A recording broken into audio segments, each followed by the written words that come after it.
नमस्कार दोस्तों, स्वागत है आपका। आज हम लोग कुतुबुद्दीन ऐबक के बारे में पूरी विस्तार पूर्वक जानेंगे और समझेंगे।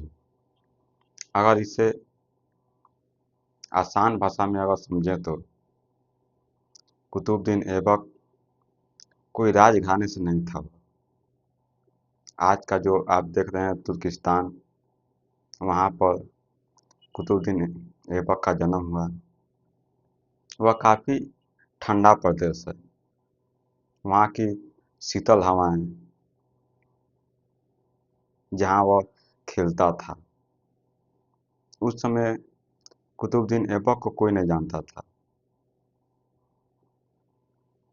वह काफ़ी गरीब परिवार से था वो, जिसे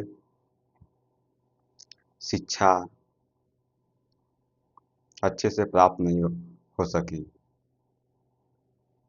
अपने जीवन से वह संघर्ष करता रहा। जब तुर्किस्तान में आक्रमण हुए, युद्ध हुआ वहाँ पर, तो बहुत सारे लोगों को गुलाम बनाया गया। उसी समय कुतुबुद्दीन ऐबक भी था, उसको भी गुलाम बना दिया गया।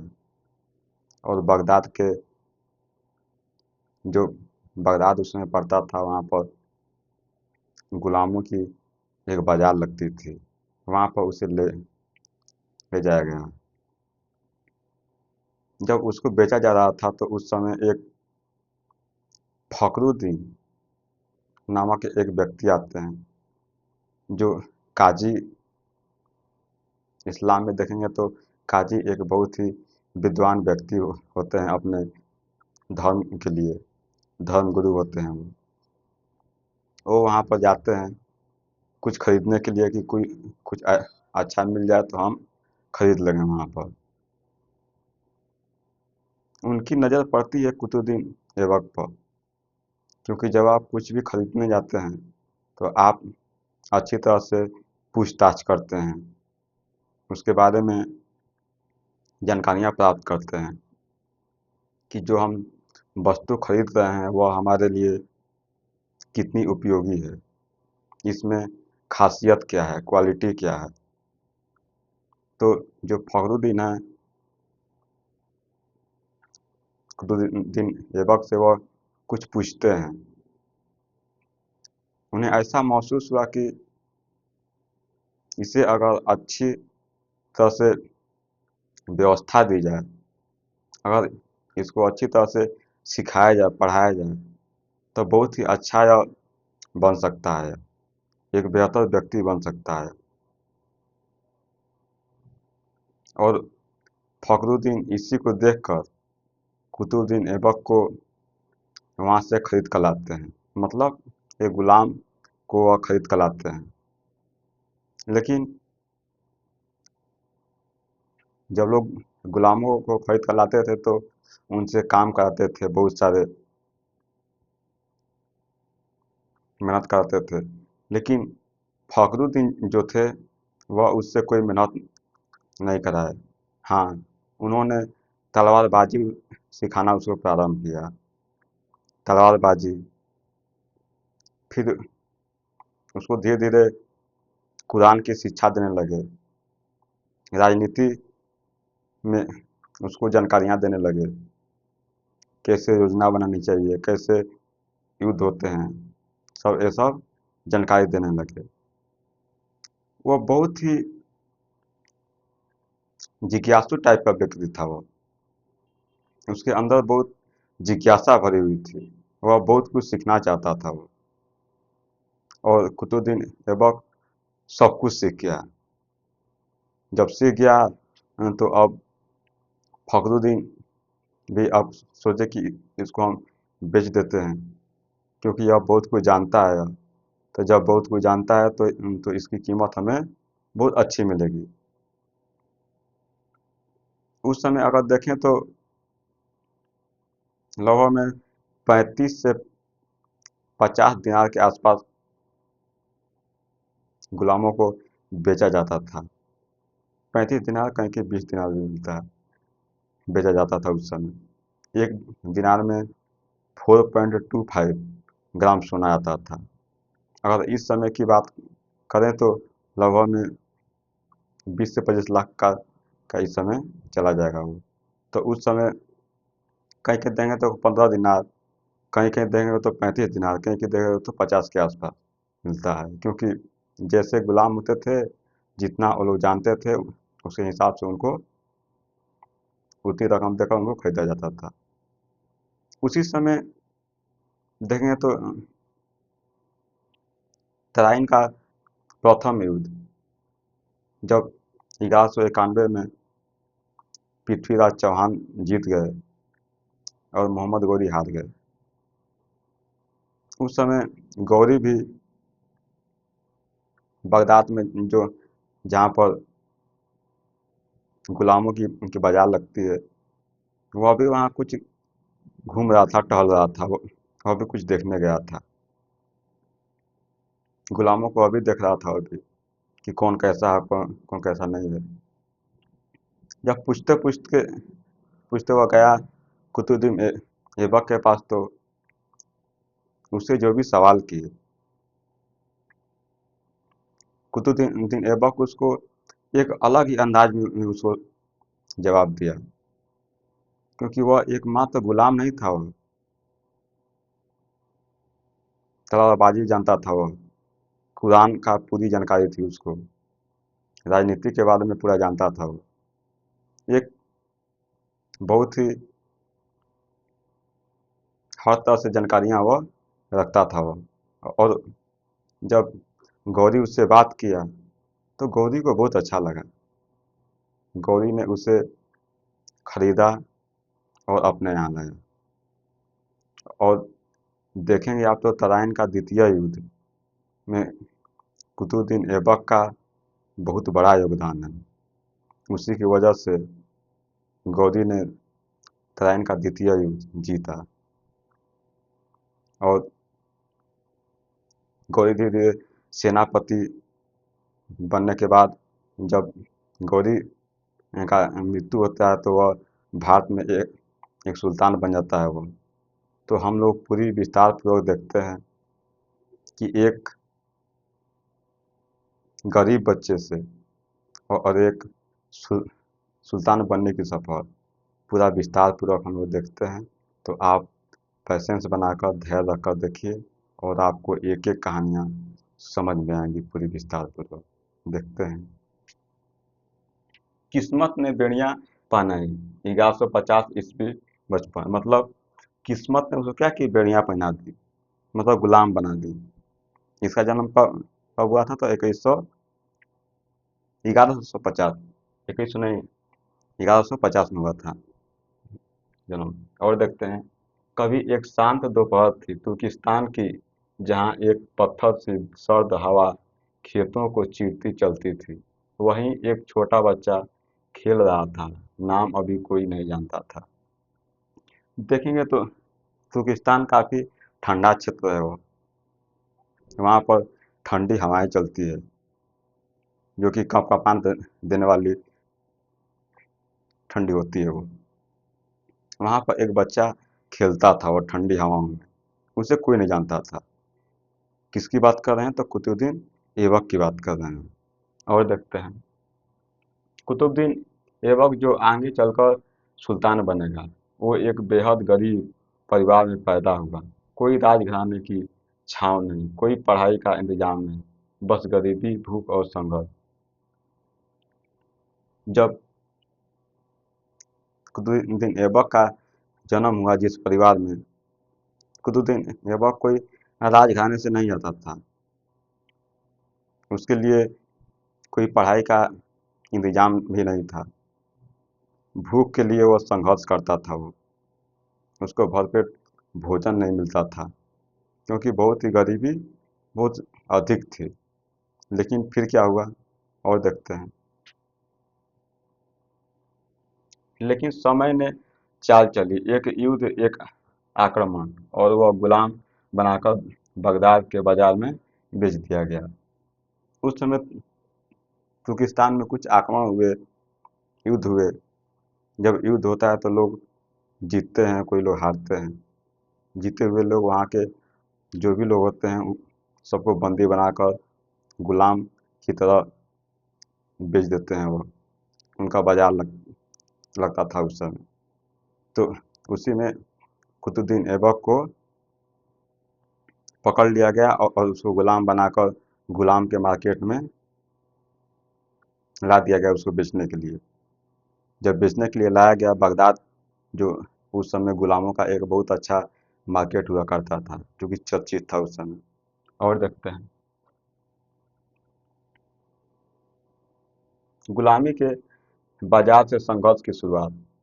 अब गुलामी का जो बाजार है, जहाँ पर लोग बेचे जा रहे हैं, लोग खरीदे जा रहे हैं, वहाँ से अब कुतुबुद्दीन ऐबक की शुरुआत होती है। देखते हैं इसको भी। बगदाद का गुलाम बाजार, जहाँ इंसानों की बोली लगती थी। ये बच्चा तेज है, देखो इसकी आंखों में बात है। कुतुबुद्दीन की बोली लगी और उसे खरीद लिया। एक व्यक्ति ने, काजी फखरुद्दीन अब्दुल अजीज, एक शिक्षित इस्लामी विद्वान थे। जो भी बेचने वाला होता है, जो गुलामों को बेच रहा होता है, तो वो अपनी गुलामों की बहुत सारी अच्छाइयाँ बताता है वो। क्योंकि जब वो उसको लगता है कि हम अच्छी इसकी पूरी जानकारी देंगे, अगर इसकी सच्चाई अगर हम बताते हैं, तो लोग इसको अच्छे कीमत देकर अदा करेंगे, खरीदेंगे इसको। तो जो बेच रहा था, तो वो कह रहा था कि देखो इसकी आंखों में कुछ बात है, कुछ छुपा हुआ है, कुछ कुछ राज है जो कि यह बताना चाहता है, कहना चाहता है।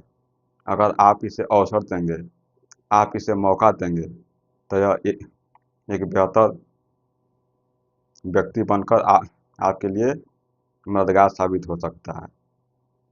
क्योंकि जो जिज्ञासु व्यक्ति होता है ना, तो उसकी देख कर ही आप पहचान जाते हैं। आप कुछ बात करते हैं आप, तो उसको आप समझने लगते हैं।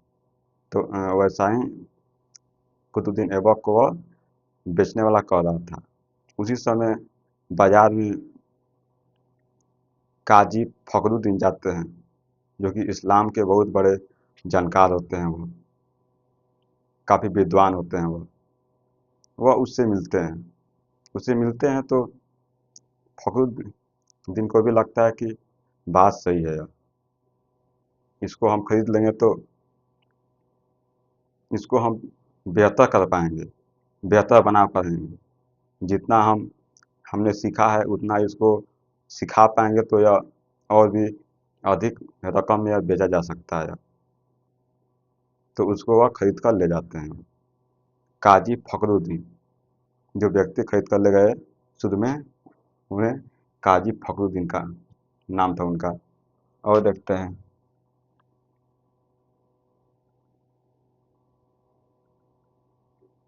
अब ऐबक की जिंदगी गुलामी की थी, पर किस्मत ने उसे एक ऐसे मालिक को सौंपा जिसने उसमें एक योद्धा देखा, एक नेता देखा। फखरुद्दीन जब उसको खरीद कर ले जाते हैं, तो वह एक गुलाम खरीद कर नहीं ले जाते हैं। वो फखरुद्दीन सोचते हैं कि इसे हम पूरी तरह से शिक्षा देंगे, पूरी तलवारबाजी, युद्ध नीति सब कुछ बताएंगे, इसको समझाएंगे। अगर ये सीख जाएगा तो और भी अधिक रकम में यह बेचा जाएगा। तो लाते हैं, वह क्या क्या सिखाते हैं देखते हैं। काजी साहब ने उसे घुड़सवारी सिखाई। उसे पहले पहले क्या किया, घुड़सवारी सिखाया। फिर फिर तलवारबाजी सिखाई उसको। किसको, कुतुबुद्दीन ऐबक को। कौन सिखा रहा है, तो यह फखरुद्दीन सिखा रहे हैं। कुरान पढ़ाई। कुरान जो है इस समय मुस्लिमों का जो कि बहुत ही प्रसिद्ध किताब है, उसको वह सिखाए हुआ। फिर राजनीति की वह शिक्षा दिए उसको पूरी तरह से। ये सब पारंगत बना दिए उसको एकदम पूरी तरह से, कुतुबुद्दीन ऐबक को। और क्या हुआ, ऐबक अब केवल गुलाम नहीं रहा, वह बन गया था एक रणनीति सेनापति। जब सब कुछ वह कुतुबुद्दीन ऐबक सीख गया, तो वह एक गुलाम नहीं रहा, वह एक बन गया था, योद्धा बन गया था।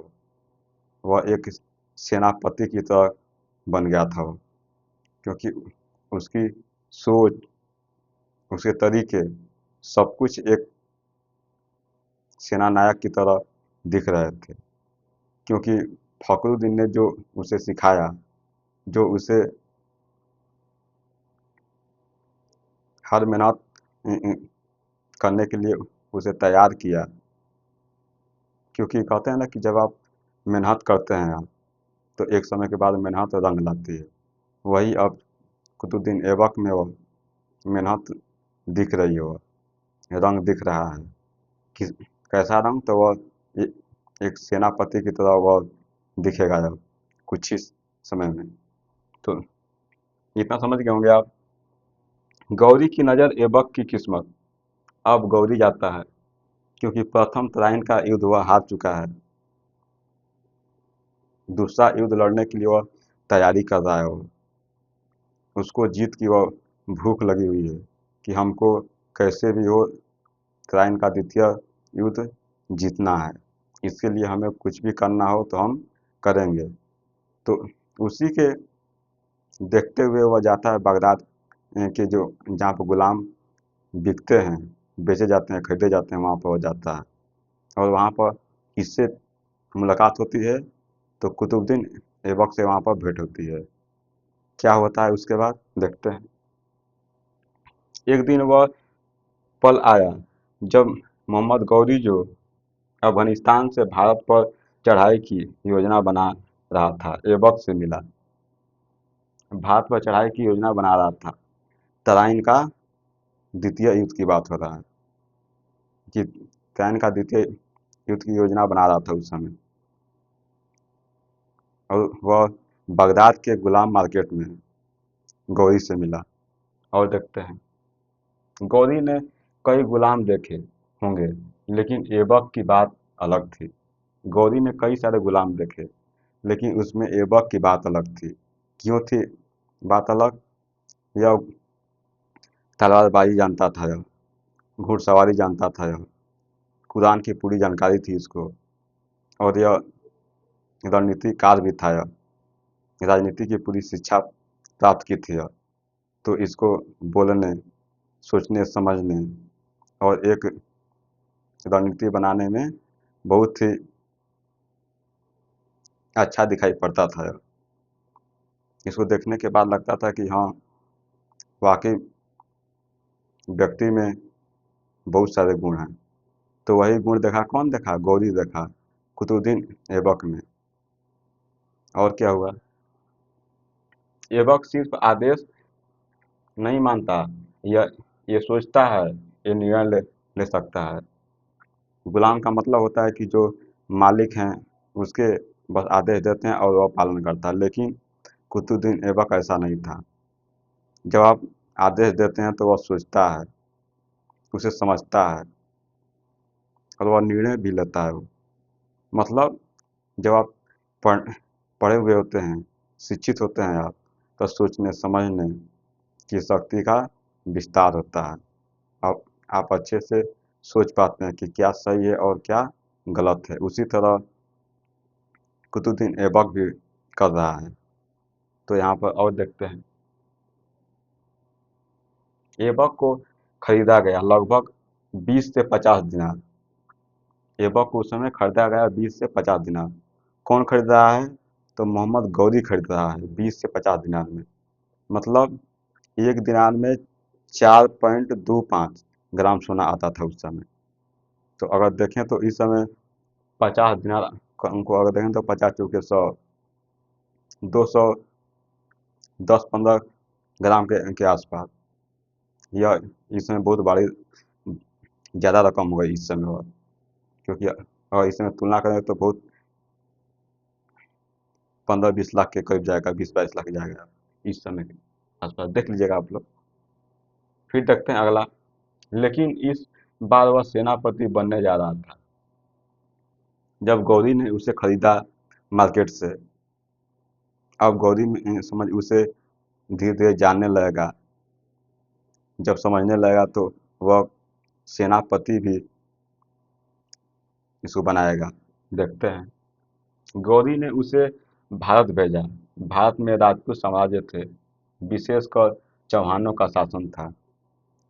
देखेंगे उस समय तो जब तराइन का द्वितीय युद्ध होने वाला था उस समय, तो गौरी ने उसे भारत भेजा कि जाओ, भारत में जाओ तुम, क्योंकि भारत में लड़ाई लड़नी है।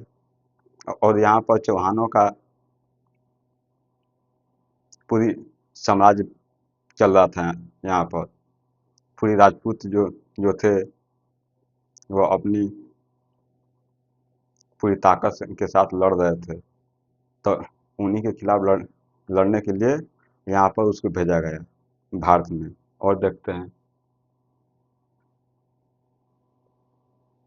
1191 में गौरी ने तराइन का प्रथम युद्ध लड़ा और हार गया। 1191 में गौरी ने प्रथम युद्ध लड़ा और हार गया वो। फिर अब क्या हुआ, क्योंकि अब वो दूसरे लड़ाई की वह तैयारी करेगा, वह तराइन का द्वितीय युद्ध लड़ने की वह योजना बनाएगा वो। और देखते हैं। लेकिन 1192 में आया मौका, तराइन का दूसरा युद्ध। 1192 में बस एक ही साल के बाद तराइन का द्वितीय युद्ध हुआ, क्योंकि 91 में पहला हुआ और 92 में दूसरे की बारी आ गई। और देखते हैं। तराइन का दूसरा युद्ध, अब रणनीति बदली। ऐबक की योजना थी, जो योजना तराइन का प्रथम युद्ध में बनाया गया, उस योजना को अब क्या किया गया, बदला बदला गया है। कौन बदल रहा है, तो कुतुबुद्दीन ऐबक और योजना को बदल रहा है। अपनी योजना बताएगा कि क्या करना है, कैसे हम युद्ध में जीत सकते हैं। देखते हैं इसको। सामने से नहीं, पीछे से हमला किया जाए। कुतुबुद्दीन ऐबक बोला कि देखिए, हम लोग सामने से हमला नहीं करेंगे, हम लोग पीछे से हमला करेंगे। कौन बोला है, तो कुतुबुद्दीन ऐबक बता रहा है, गौरी को बता रहा है। दूसरी बात क्या थी, रात गश्त, घोड़ों के पैर में कपड़ा बांधना ताकि आवाज ना हो। इसमें समझ अगला बात कहा कुतुबुद्दीन ऐबक ने कि जो घोड़ों का पैर है उसमें कपड़ा बांध दिया जाए, क्योंकि आप देखेंगे तो घोड़े जब चलते हैं तो टप टप की आवाज़ आती है, तो लोग उससे जान जाते हैं कि कोई कुछ आ रहा है उधर से। लेकिन जब आप पैरों में कपड़ा बांध देते हैं तो वह जो कि ध्वनि निकलती है टप टप की, तो वह नहीं निकल पाती है वो। तो यह योजना कौन बताया, कुतुबुद्दीन ऐबक बताया कि पैरों में कपड़ा बांध दीजिए, थोड़ा सा गद्देदार होना चाहिए कपड़ा। और देखते हैं। पृथ्वीराज की थक चुकी सेना को जंजालों से घेर लेना। और यह बोलते हैं, कुतुबुद्दीन ऐबक बोलता है कि पृथ्वीराज की सेना जब थक चुकी हो तो उसे तीरंदाजों के साथ घेर लेना, मतलब चार तरफ से घेर कर हमला करना उसको। और देखते हैं। राजा पृथ्वीराज हार गया। भारत की भूमि पर इस्लामी सल्तनत की नींव रख दी गई। और ये सब जो भी योजना बनाई गई, इस योजना के तहत काम हुआ। और क्या हुआ, तराइन का द्वितीय युद्ध पृथ्वीराज चौहान हार गया और गौरी जीत गया। इसमें कुतुबुद्दीन ऐबक की बहुत ही प्रसिद्धि बढ़ गई, उसकी नाम बढ़ गया उसका, कि इन्होंने योजना बनाई और गौरी जीत गया द्वितीय तराइन का युद्ध। तो और भी आगे देखते हैं इसको हम। फिर क्या हुआ, दिल्ली का मालिक लेकिन फिर भी गुलाम है। जो दिल्ली का मालिक है वह क्या है, फिर भी गुलाम है। देखते हैं इसको भी। अब दिल्ली, अजमेर, मथुरा सब मोहम्मद गौरी के अधीन हो गए। गौरी ने भारत का कार्यभार ऐबक को सौंपा। जो यहाँ पर लिखा गया है, दिल्ली का मालिक, मतलब दिल्ली का शासन किसको दे दिया गया, कुतुबुद्दीन ऐबक को दे दिया गया। गौरी उसको दे दिया कि तुम चलाओ अब। लेकिन फिर भी वह गुलाम था, क्योंकि गुलामों से उसकी मुक्ति नहीं मिली उसको, लेकिन वह क्या किया, वह दिल्ली पर वह अपना आधिपत्य बना लिया, वो शासन करने लगा। वहाँ पर दिल्ली का वह मालिक बन गया, कुतुबुद्दीन ऐबक। और देखते हैं, अब दिल्ली, अजमेर, मथुरा सब मोहम्मद गौरी के अधीन हो गए थे। मतलब ना कि ये सब जो भी क्षेत्र थे यह मोहम्मद गौरी के अधीन हो गए थे, क्योंकि मोहम्मद गौरी इसको जीत चुका था। और देखते हैं, भारत का कार्यभार ऐबक को सौंप दिया गया। भारत का कार्यभार क्या किया गया, ऐबक को दे दिया गया। और देखते हैं, अब वह शासन चला रहा था, मस्जिदें बनवा रहा था। ऐबक अब क्या क्या कर रहा था, अब शासन शुरू कर दिया वो चलाना, वो बहुत सारी मस्जिदें बनवा रहा है वो। और क्या कर रहा है, मंदिरों को तोड़कर सत्ता का प्रदर्शन कर रहा था, और साथ ही धर्म शिक्षा का प्रसार भी कर रहा था। जो भी मंदिर थे हिंदू धर्म में, उसको वह तोड़ रहा था वो, क्योंकि वह बताना चाहता था कि हम क्या हैं, शक्तिशाली बन गए हैं, सुल्तान हैं, हम ही सुल्तान हैं। और मंदिरों को तोड़कर वो मस्जिदों में बदल रहा था, वो बदलाव कर रहा था वो। और देखते हैं, और अपने शिक्षा का भी क्या कर रहा था, प्रचार कर रहा था, शिक्षा का, अपने धर्म का भी वो प्रचार कर रहा था वो। और देखते हैं, यहाँ पर देखें तो इस दौर में उसने बनवाई कुव्वत उल इस्लाम मस्जिद। कुव्वत उल इस्लाम मस्जिद बनाया उसने, पुराने मंदिर के खंडहरों पर, जो मंदिर थे वहाँ पर, उसको तोड़कर और वहाँ पर कुव्वत उल इस्लाम मस्जिद बनाया हुआ, जो कि पहले वहाँ पर मंदिर था। और देखते हैं, फिर फिर उसके बाद समझ, यहाँ पर देखिए 2.5 दिन का झोपड़ा, यह भी एक, जो कि विद्यालय बोला जाता है, या विद्यालय पहले था यह, जो कि अजमेर में एक स्कूल से मस्जिद में परिवर्तित किया। यह विद्यालय था, संस्कृत विद्यालय था यह, इसको मस्जिद में बदल दिया गया इसको। पहले यहाँ पर शिक्षा दी जाती थी संस्कृत की, लेकिन इसको ऐबक ने बदल दिया, परिवर्तित कर दिया, और यहाँ पर मस्जिद बना दिया गया। क्या बना गया, तो 2.5 दिन का झोपड़ा, मतलब 2.5 दिन लगा था इसको वहाँ पर बनाने में, तो इसी का नाम 2.5 दिन का झोपड़ा रख दिया गया। और देखते हैं, वह अब केवल एक सेनापति नहीं, भारत का सच्चा प्रशासक बन गया था। अब बस वह सेनापति नहीं था, अब वह भारत का वह प्रशासक बन गया था, शासक बन गया था। और देखते हैं, गौरी की मृत्यु और सत्ता का खाली सिंहासन। जब गौरी का मृत्यु हो गया, तो सत्ता क्या हो गई, वह खाली हो गई, वह सिंहासन खाली हो गया। तो अब क्या होगा, अब 1206 में गौरी की हत्या हो गई। 1206 में कुछ हमलावरों ने उसे क्या कर दी, हत्या कर दी, धोखे से उसको मार दिया गया। अब देखते हैं, अफगानिस्तान में एक राजनीतिक षड्यंत्र, अफगानिस्तान में एक राजनीतिक षड्यंत्र के द्वारा इसका क्या हो गया, मृत्यु हो गया इसका, गौरी का। अब भारत में कोई उत्तराधिकारी नहीं था, लेकिन ऐबक था, मजबूत, स्थिर और स्थानीय जनता में लोकप्रिय था। क्योंकि अगर देखें तो गौरी का कोई उत्तराधिकारी नहीं था, कोई उसका पुत्र नहीं था, लेकिन उससे पूछा गया कि बताइए, आपके कोई पुत्र नहीं है, आपका साम्राज्य कौन संभालेगा। तो उन्होंने एक जवाब दिया कि देखिए, हमारे जो गुलाम हैं, वह हमारे पुत्र से वह कम नहीं है, वो गुलाम ही हमारे सारे सारे साम्राज्य को संभाल लेंगे। और देखते हैं, दिल्ली और लाहौर के दरबार ने कहा, तुम ही हमारे सुल्तान हो।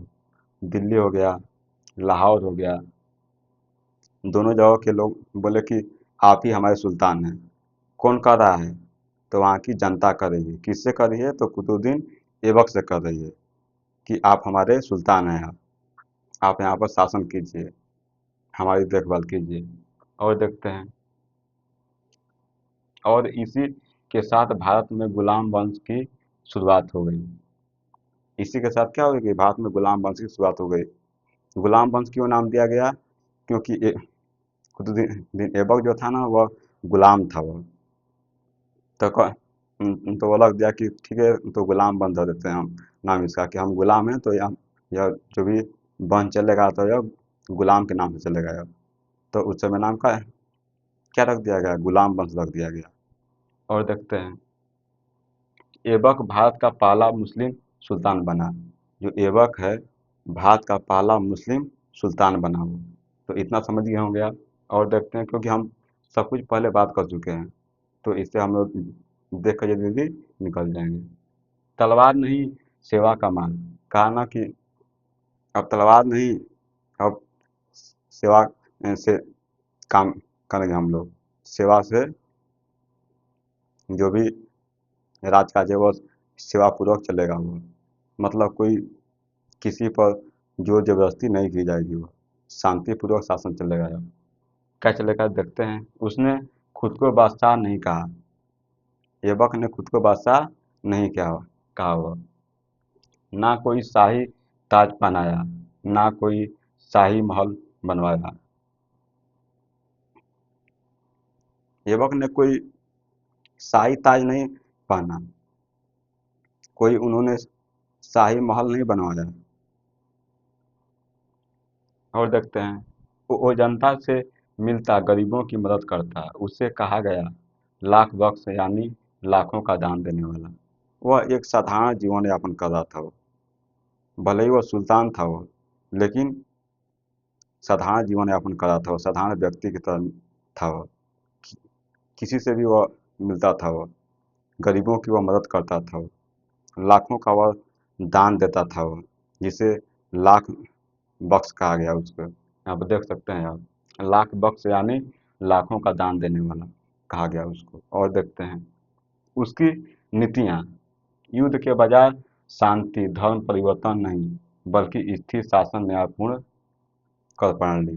यहाँ पर देख सकते हैं आप, युद्ध के बजाय शांति। अब कह रहा है कि युद्ध नहीं, अब शांति से काम चलेगा अब। और धर्म परिवर्तन नहीं, किसी भी व्यक्ति के साथ जबरदस्ती उसका धर्म परिवर्तन नहीं किया जाएगा। और स्थिर शासन, मतलब कि स्थिर शासन की मतलब कि शासन जो जो भी चल रहा है उसको अस्थायी पूर्वक चलाया जाए, वही स्थिर शासन है। न्यायपूर्ण कर प्रणाली, किसी के भी साथ अधिक कर नहीं लिया जाएगा। एक उचित कर लिया जाएगा जिससे कि वह व्यक्ति देने के लिए समर्थ हो। किसी के साथ न्यायपूर्वक व्यवहार किया जाएगा, अन्याय नहीं किया जाएगा उसके साथ। और देखते हैं सेना का विकास लेकिन दमन नहीं। सेना का विकास किया जाएगा, सेना जो है उसको बेहतर बनाया जाएगा, लेकिन सेना में दमन नहीं किया जाएगा। दमन का मतलब है कि उसमें कोई कटौती नहीं की जाएगी, उसमें कोई कमी नहीं लाई जाएगी। तो उसी को कह रहा है कि दमन नहीं किया जाएगा। एक बहादुर का सादा अंबासडर। यह कुतुबुद्दीन ऐबक एक साधारण जीवन यापन कर रहा था, लेकिन क्या हुआ देखते हैं। एक दिन वह लाहौर में पोलो खेल रहा था और अचानक घोड़े से गिरा। सिर में गहरी चोट आई, बेहोशी और फिर मौत हो गई। एक दिन वह लाहौर में पोलो खेल रहा था। पोलो होता है कि लोग घोड़े पर बैठ कर लोग खेलते हैं। खेल रहा था, लेकिन अचानक वह घोड़े से वह गिर गया। वह जब घोड़े से गिरा तो उसके सर में चोट लग गई, गहरी चोट आई।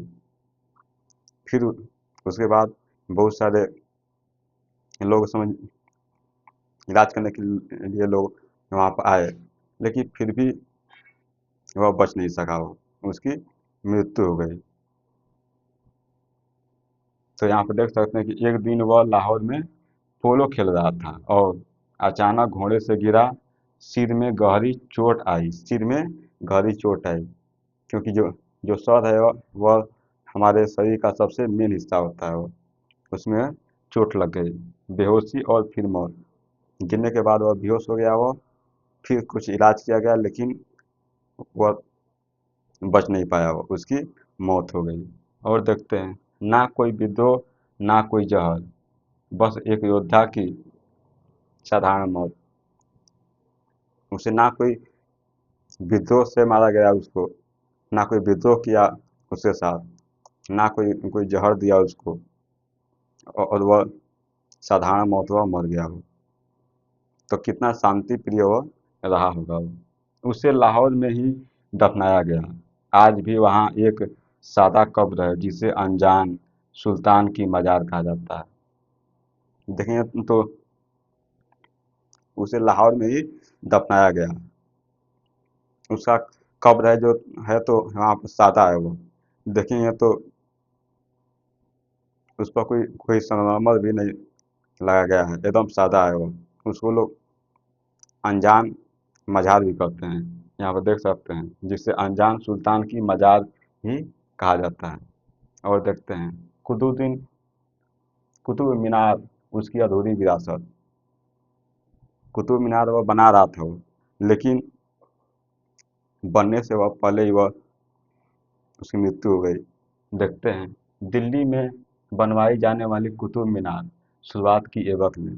शुरू किया कौन किया? ऐबक ने शुरू किया। और उद्देश्य था विजय स्तंभ, एक धार्मिक प्रतीक, प्रशासनिक पहचान। विजय का प्रतीक था वह, धार्मिक प्रतीक, प्रशासन की पहचान थी वह। जिसको क्या कहा था? ऐबक बनवा रहा था। लेकिन क्या हुआ? लेकिन ऐबक इसे पूरा नहीं कर पाया। मतलब कि वह जब मीनार बन रही थी, कुतुब मीनार, तो उसी समय कुतुबुद्दीन ऐबक की मृत्यु हो गई। इसको पूरा कौन किया? इल्तुतमिश, जो कि उसका दामाद था, उसी ने इसको पूरा किया। क्योंकि समय कुतुबुद्दीन ऐबक की एक पुत्री थी, मलिक ए जहां, उससे इल्तुतमिश का विवाह हुआ था। तो यह क्या था? दामाद था उसका, उसका दामाद और उत्तराधिकारी। और ये देखें तो कुतुबुद्दीन ऐबक को भी कोई पुत्र नहीं थे। तो यह अपने दामाद को ही क्या कर दिया? उत्तराधिकारी बना दिया। और देखते हैं आज कुतुब मीनार यूनेस्को विश्व धरोहर है। आज जो कुतुब मीनार इस समय है, वह यूनेस्को की सूची में वह शामिल है। वह विश्व धरोहर है। वो विश्व पूरा इसे जानता है। एक गुलाम जिसने इतिहास की नींव रखी, एक गुलाम जिसने इतिहास की नींव रखी। देखते हैं उसको। कोई किताब नहीं लिखी, ऐबक कोई किताब नहीं लिखा, कोई घोषणा नहीं छोड़ा, कोई घोषणा नहीं छोड़ा कि यह करते हैं तो बाद में ऐसा होना चाहिए, कुछ नहीं छोड़ा होगा। लेकिन ऐबक की कहानी इतिहास में को एक बात सिखाती है। ऐबक की कहानी इतिहास में एक बात सिखाती है। क्या सिखाती है? बड़ा बनना हो तो बगावत नहीं, बुद्धि, निष्ठा और आत्मबल की जरूरत होती है। जब आपको बड़ा बनना है तो आपको बगावत नहीं, आपको बुद्धि, निष्ठा और आत्मबल की जरूरत होती है। और देखते हैं गुलामी जन्म से नहीं होती, और सत्ता सिर्फ खून में नहीं होती, उसे कम से पाया जाता है। आप मेहनत करेंगे, क्योंकि जितना मेहनत करेंगे उतना पाएंगे आप। सत्ता विरासत में नहीं मिलती। आप अगर आप में वाकई जज्बा है, ताकत है, तो आप एक बेहतर व्यक्ति बन सकते हैं, जैसे कुतुबुद्दीन ऐबक बना। तो आप कुतुबुद्दीन ऐबक के बारे में पूरी विस्तार पूर्वक जाने होंगे, समझे होंगे। मिलेंगे अगले लेक्चर में। तब तक के लिए आपका बहुत बहुत धन्यवाद।